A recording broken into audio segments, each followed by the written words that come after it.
Speaking of President Trump in Brussels today, kicking off the last leg of his first international trip as president, standing before NATO allies, President Trump offered a strong rebuke of members who are not meeting defense spending obligations, saying it is, quote, not fair to American taxpayers. Roll tape.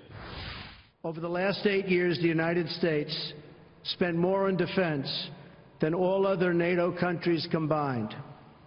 If all NATO members had spent just 2% of their GDP on defense last year, we would have had another $119 billion for our collective defense and for the financing of additional NATO reserves.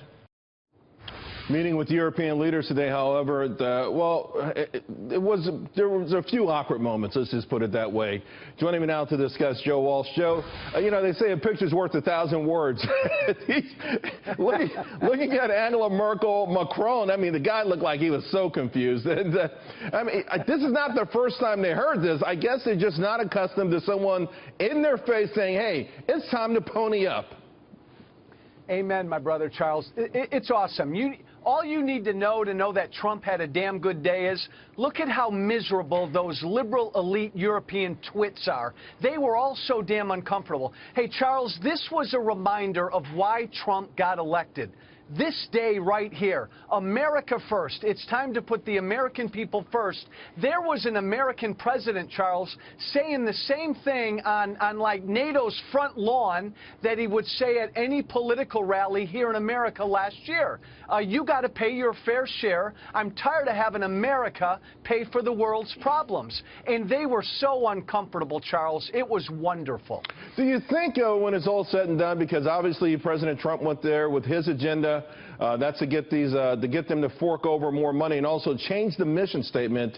And I think what they wanted was for President Trump to acknowledge, hey, NATO is important, and America's going to keep kicking in. It's part of it.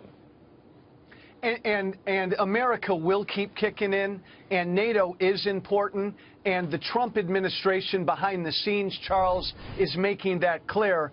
But make no mistake, Trump purposely didn't say any of that. He purposely lectured these world leaders.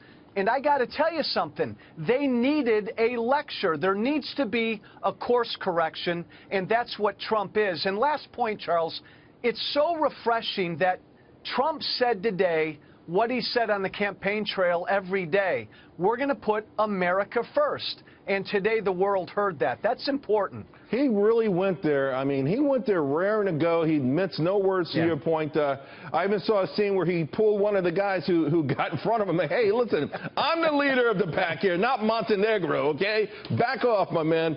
I like when he said, we must be tough, strong, and vigilant, because you feel like a lot of that had to do with the bad news this week, the horrific news out of Manchester, and a reminder to these Europeans, you're at the bullseye, you're in the eye of the storm, and for some reason you still aren't taking this serious enough.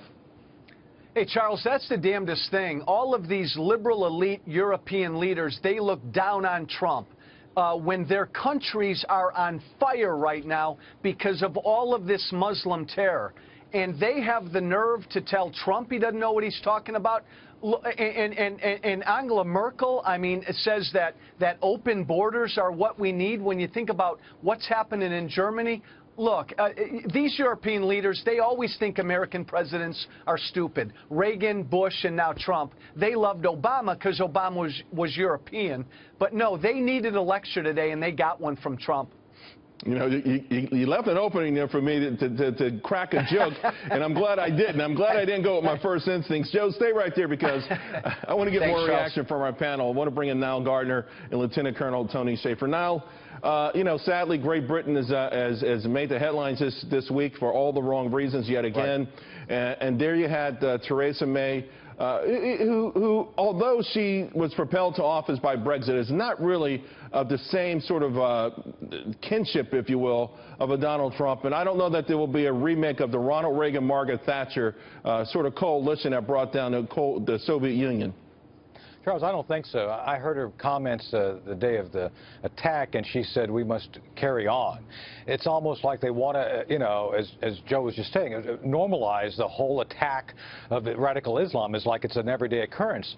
Let's be clear on this. This is a policy failure. It's unmitigated allowance of invasion by migration. People have been studying this. We recognize when you have groups like this, you have a certain percentage who are going to be loyal or open to covering for and supporting ISIS and other radical Islamic elements.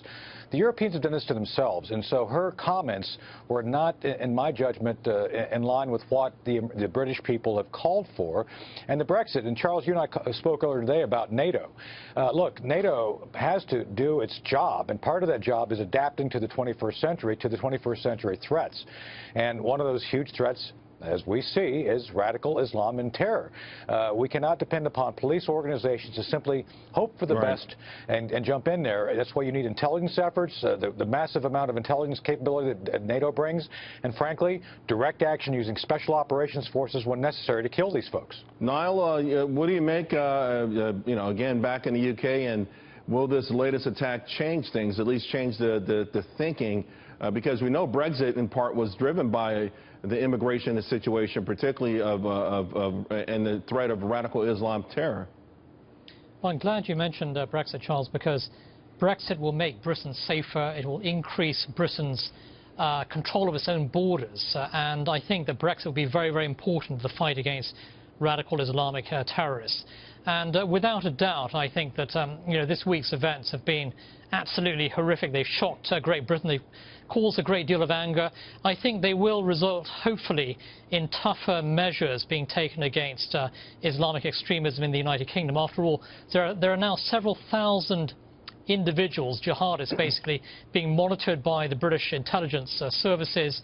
At least 13 major terror plots have been foiled in the last few years. There are 500 active counter-terror investigations. The scale of the threat is absolutely massive. But for far too long, I think you've seen in place policies in the United Kingdom and many European countries that have been far too tolerant of the enemy within our midst. And we do need to see a crackdown against the brutal and evil Islamist extremists who are wreaking havoc at this time in Europe.